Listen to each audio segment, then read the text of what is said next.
Yo, what's up guys? It's your boy Nitrostorm here. Welcome back to another Punishing Grey Raven video.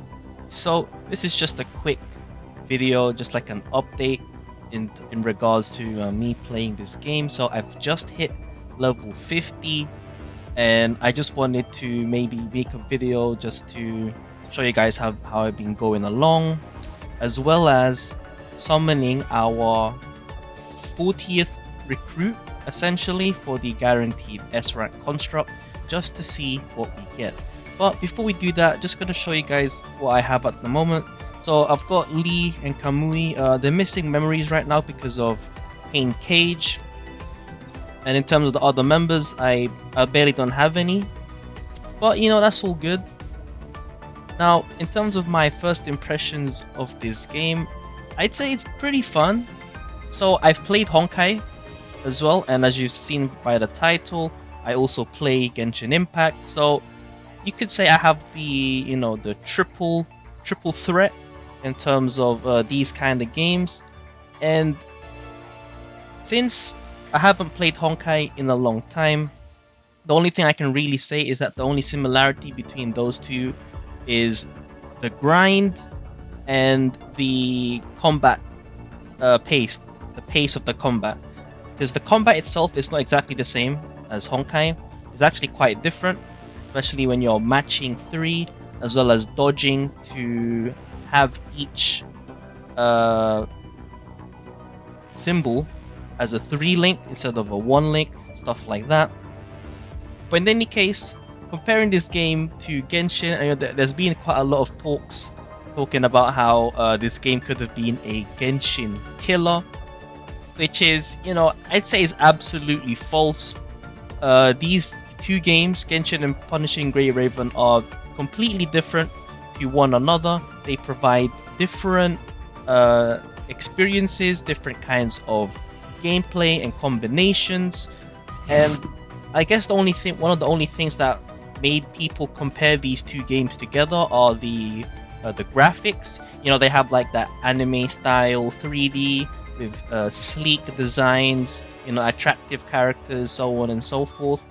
But overall, in my opinion, as I've said already, these two games are completely different, and they're both fun to play.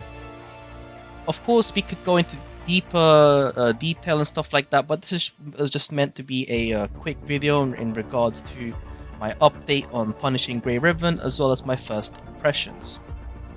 So, continuing on to the first impressions, I'd say the main things that I normally do is... So if I go to challenge, so mainly just Warzone. I haven't started it yet, so I'm about to demote. And then Phantom Pain Cage, do 3 battles every day just to get your battles in.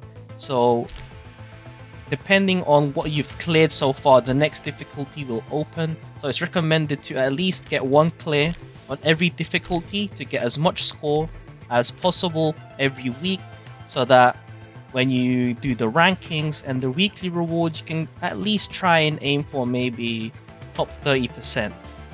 And then maybe if you got pretty good squad, maybe go to 5%. And then for Warzone, it's pretty much the same thing. Just make sure you at least log in for 2 of the days between each season, so you can unlock each room, and then you can start any of these stages whenever, as long as you're within the time limit.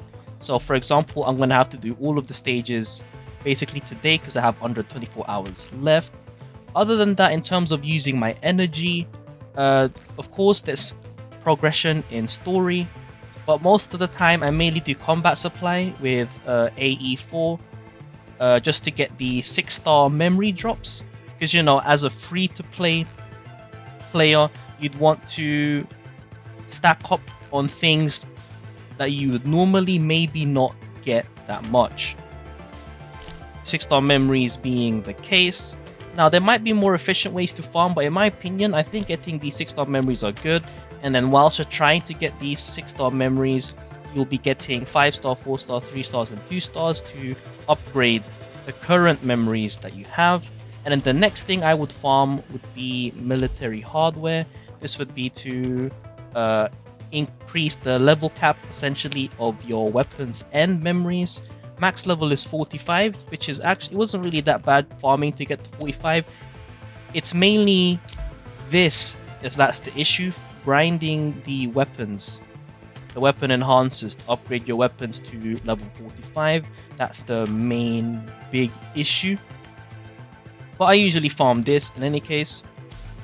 So that's pretty much the overall thing, like what I normally do each day.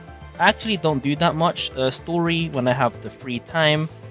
In terms of reading the story itself, unfortunately, I haven't really read the story.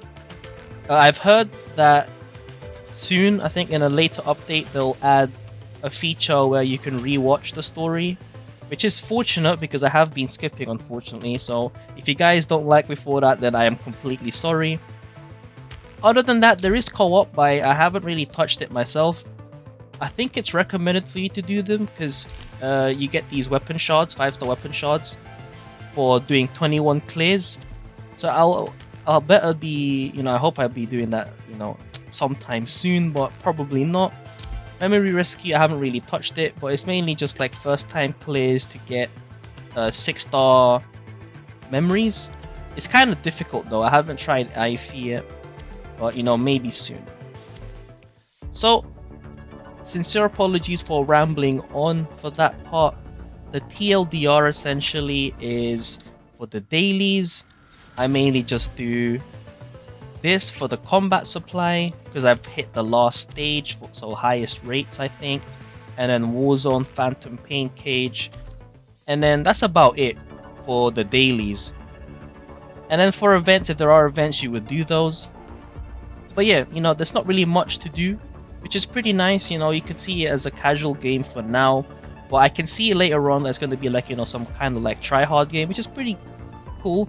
It's like a change of pace compared to Genshin, where it's more story-based with some action as well, which I do enjoy. The adventure, exploration, stuff like that, which is a completely different feel and atmosphere compared to Punishing Grey Ribbon, which is good.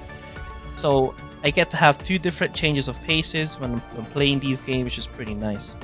So enough rambling on. I think I've said mostly everything, in terms of my first impressions of this game. I'll give it a rating out of 10 after I've pulled on this beginner summon.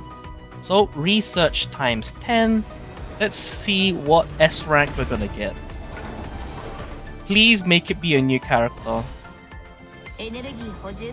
Oh, that gave me a heart attack, man. Because I thought that was a 6-star, and then the Bianca came out, I was like, okay. Okay, got nothing, got some shards. Oh, well, please summon you. Okay, that's great. I got S Karen. Oh, that's very nice. Okay, so normally you guys would be laughing right now because I should have gotten someone like maybe S Liv, but I did do some YOLO pulls and items. Yeah, see, I got this thing. I think this is her gun, so that's pretty cool. So overall, I'm pretty happy with getting that Karen. In any case, for my final verdict of Punishing Grey Raven as a Genshin Impact player who's reached level 50 on Punishing Grey Raven, in my opinion, this game is pretty fun. It actually, it challenges your reaction times, your quick thinking, compared to Genshin, which is, I'd say, more of a casual combat style with more focus on visuals. So Punishing Grey Raven also has visuals, right? But for Genshin Impact, like you have like the Elemental Burst, which is like a quick cutscene for the 5-star characters where they show like special effects, stuff like that. And like the combat itself overall in Genshin, I'd say it's definitely slower than Punishing Grey Raven, which isn't exactly a bad thing, because I still enjoy my experience in Genshin.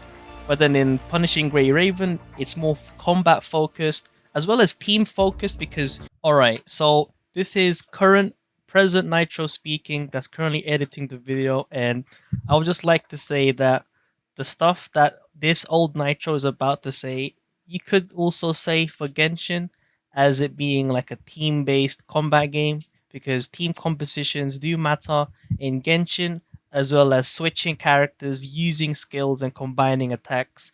So I'm just putting it out here because Genshin also has that kind of thing. I'm not sure why this guy forgot about it, but I've let you guys know now. I've placed it here, so you know, don't put me on a stake, guys. There's QTEs and switching in and switching out, and stuff like that. So overall, for my first impressions of Punishing Grey Raven, I would give it a solid, I'd say 8 out of 10. Now, I'm not sure why I didn't give it a 10 out of 10, but I think it's mainly because I haven't maybe experienced the game to its fullest yet. I know I'm level 50 and that I've got access to the, the goodies, the good stuff, like Warzone and Pain Cage and stuff like that. But I think I need to still play the game a little more to give like a final verdict. But for my first impressions, it's definitely an 8 out of 10. It's got good graphics. It does drain your battery quite fast if you have it on like max settings, as I do right now. But sometimes you gotta compromise if you get that good graphics, which does kind of heat up your phone. So if you do want to play an emulator, then I would recommend Mumu App Player.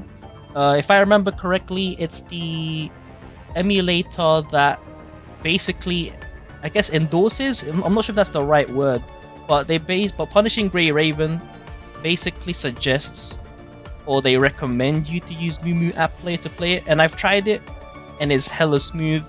With even with max graphics, everything is pretty smooth, sleek, easy to play, and stuff like that. You can use a controller as well. So, anyway, enough rambling on. Thank you guys so much for watching. I hope you guys got a good idea on how I feel about this game. I decided not to really create a script because I wanted to be real about my feelings towards Punishing Grey Raven. And I know that there's been stuff going on about the game in terms of like the drama and stuff, but in terms of the game itself, you can't really deny that the gameplay and stuff like that itself is actually pretty fun, and that's why I gave it an 8. It's a solid game. I've been waiting for it, and I think I'm going to be saving up for Nier, but we'll just have to see because there's some banners coming up. For example, Alpha Crimson and S Bianca 3 months after Alpha Crimson's banner. So it's been your boy Nitrostorm. If you got any more questions to ask, leave them in the comment section and I'll answer them. I'll see you guys in the next stream or video.